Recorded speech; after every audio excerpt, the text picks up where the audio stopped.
Welcome to True Echo, where the untold stories of courage, betrayal, and power come alive.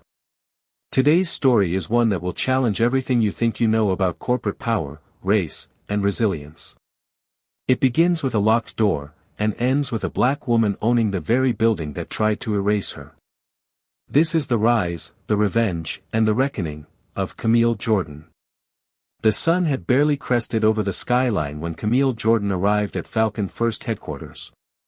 Dressed in a navy pantsuit and heels that clicked like a metronome of purpose, she moved with the poise of a woman who had earned every step of her journey. For 7 years, she had poured her life into this place. What was once a crumbling regional bank had, under her leadership, transformed into a national financial titan. Her name was engraved on the corner office door, CEO, President, Visionary. But this morning, something was wrong. She swiped her keycard at the front door. Red light. She tried again. Another red blink. Inside the towering glass facade, executives sipped lattes and tapped away at phones. She could see them. They could see her. Yet no one moved to let her in. Confused but composed, Camille stepped back. "Must be a glitch," she whispered. The receptionist, who once greeted her with warm eyes and nervous energy, stared down at her monitor. No acknowledgement. No smile. Just silence. Minutes passed. A security guard approached. Not the usual one she exchanged jokes with each morning. This man was stiff, unfamiliar. And armed. "Ms. Jordan," he said flatly. "I'm going to have to ask you to leave the premises." "I'm the CEO," Camille replied, voice calm but firm. "Let me speak to someone from the board. There's been a leadership decision. Your credentials have been revoked effective immediately." "Leadership decision," she echoed. But the man didn't flinch. He radioed something in, then gestured toward the sidewalk. "I'm going to need you to step away from the building." Inside, her corner office was already stripped bare. No family photos. No awards. Not even a chair. Like she had never existed. Her mind raced. Just 3 days ago, she chaired the quarterly earnings meeting. The company had posted record profits.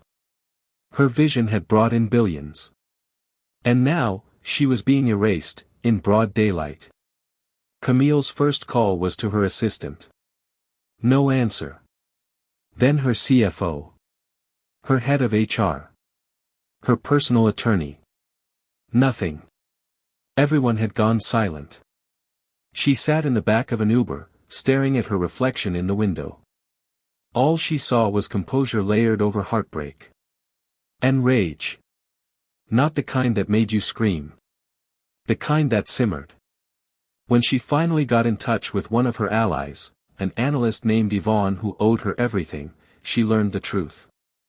"They voted while you were in D.C. at that tech summit," Yvonne whispered. "A few board members, white men you mentored, led the charge.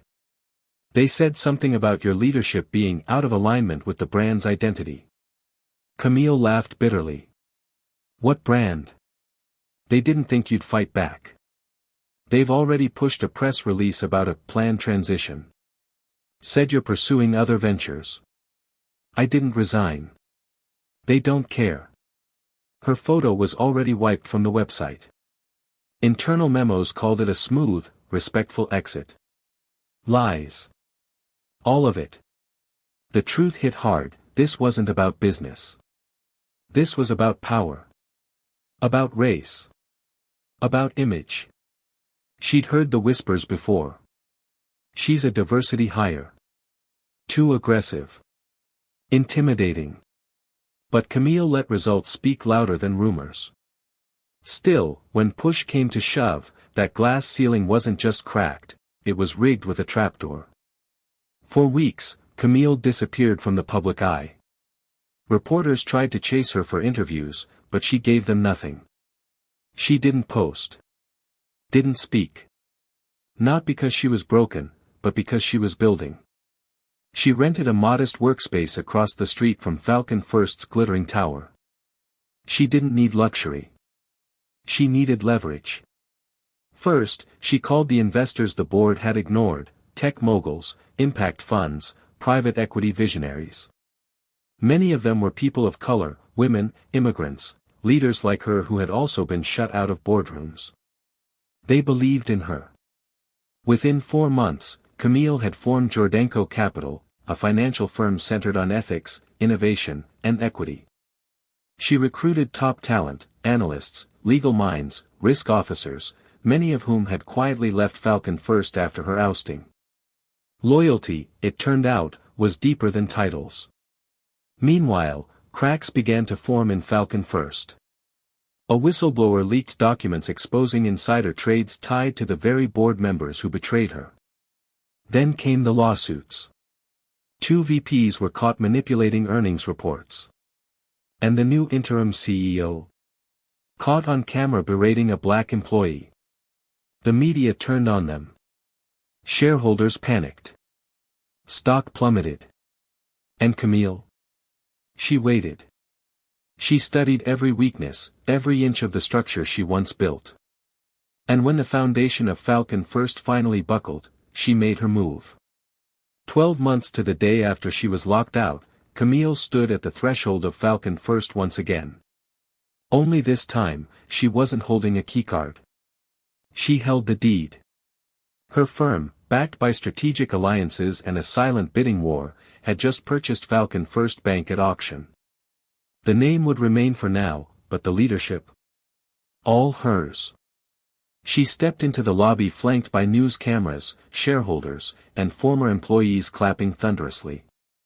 Her heels echoed once again, but this time, they were accompanied by cheers. The receptionist, still sitting there, stood in disbelief. Camille smiled. "Good morning," she said. "I'm here for my office." The board was gone.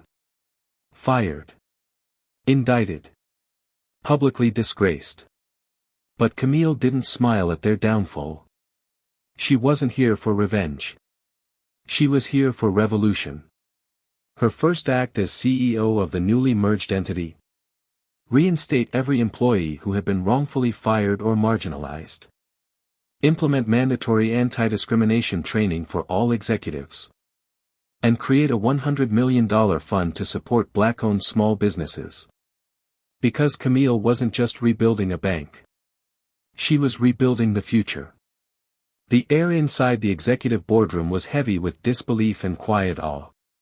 Camille stood at the head of the table, not as a guest, not as a token, but as the undisputed owner of the entire institution. Her navy suit was now complemented with a simple gold pin that bore the logo of Jordanko Capital. It was subtle, yet symbolic, a reminder of what she'd built from the ashes. The new leadership team sat around her, diverse in every sense of the word. Young analysts from overlooked neighborhoods. Seasoned women who had once been passed over for promotions. Men and women of color who had worked in the shadows of lesser leaders. Now, they were in the room because of merit, not politics. Camille looked each of them in the eye. "This is not a comeback," she began. "This is a correction. What happened to me, what happens to so many people who don't fit the mold, isn't just unethical. It's systemic. And today, we start dismantling it." She laid out a restructuring plan that stunned everyone, not with its ambition, but with its bold clarity. Bonuses for C-suite executives would now be tied not just to profit, but to mentorship and inclusion metrics. Community outreach wasn't a checkbox, it was mandatory. Blind application reviews would become policy. Leadership training would begin at the intern level. No more glass ceilings, Camille declared. No more revolving doors of privilege. Some doubted. Some whispered she was moving too fast. But she moved anyway. Because she knew the truth, the same system that tried to erase her wasn't broken. It was working exactly as it was designed to. And now, it was her turn to redesign it. Camille's return wasn't just a corporate story, it became a national phenomenon. News outlets dubbed her the woman who bought her betrayal. Late-night hosts joked that she was the CEO who doesn't knock, she owns the building. But Camille didn't care for the spotlight. She only gave one interview. And it aired live on primetime. The host asked, "Camille, how does it feel to own the very company that kicked you out?" Camille didn't blink.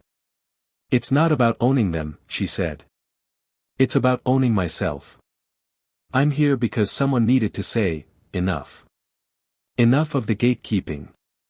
Enough of the hidden rules. If they won't give you a seat at the table, build your own. And then expand it." The clip went viral. Black women across the country held watch parties. Young girls wore navy suits to career day and said they wanted to be Camille Jordan.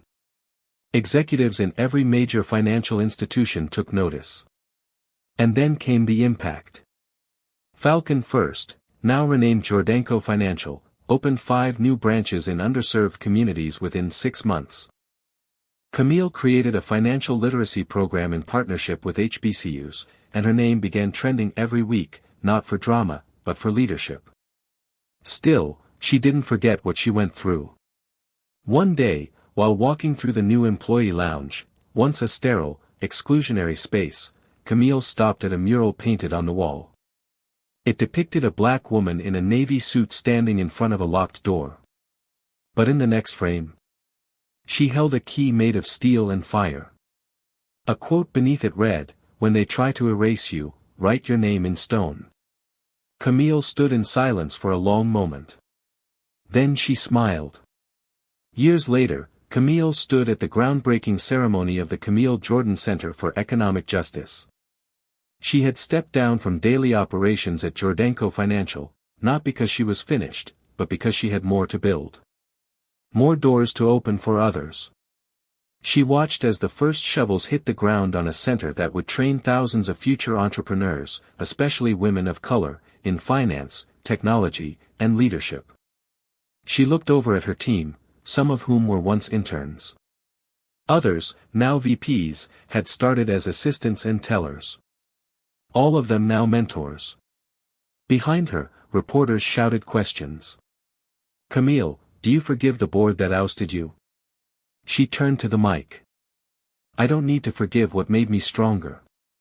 What they tried to destroy, only gave me fuel. They tried to silence me in a building. So I built a city." One of the reporters asked, "What's your advice for young people watching this?" Camille glanced toward a group of girls holding homemade signs that read, "Future CEOs." She raised a hand and said, "Don't just climb ladders. Build elevators. And when they shut the door in your face, don't knock. Own the blueprint." As the applause echoed across the lot, Camille stepped back and took in the moment. She had been locked out without cause. Now she held the master key to something greater than revenge. She held a legacy. Camille Jordan's story is more than corporate revenge, it's a revolution of resilience. She showed us that power doesn't reside in titles, offices, or even money. Power lies in purpose, in poise, and in perseverance. As Camille once said, "They didn't fire me. They freed me." If this story inspired you, share it with someone who needs to hear it. Subscribe to True Echo for more powerful stories that echo beyond the headlines. Let us know in the comments, what door have you been locked out of, and what will you build in response?